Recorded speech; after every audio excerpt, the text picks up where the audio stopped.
Amangu ddala nga poliisi yakafuna amawulire nti waliwo abakambwe aba Al-shabab abesoze egwanga eyise bannamawulire mangu ddala esobole okutegeeza bannayuganda okubeera obulindaala abatujju bano baleme kubatuusaako obulabe.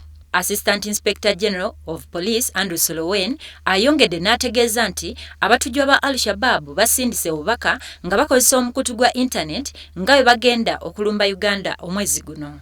Sorowen agamba nti bamaze dda okutegeezebwa nti waliwo abatujju abamu abeesozedde eggwanga lino n'olwekyo bannayuganda basaanye okubeera obulindaala.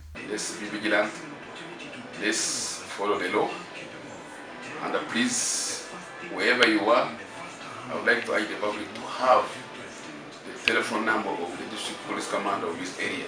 That in case they have a challenge, they are able to call the DPC for help.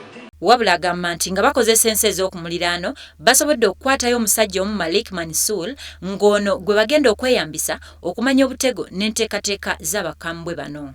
Ono agamba nti essira basinze kulissa ku bifo eby'olukale era nga byonna poliisi emaze okubyetoolola okulaba nga abatujju bano tebatuusa ku bantu bulumbaganyi bonna era alabudde abantu bonna abalina ebifo ebikuŋŋaanya abantu nga tebalina bukuumi bumala nga bwe bigenda okuggalwa. Terrorism is there. We should be careful on areas where they go to have some fun. The most important thing is there must be some checking.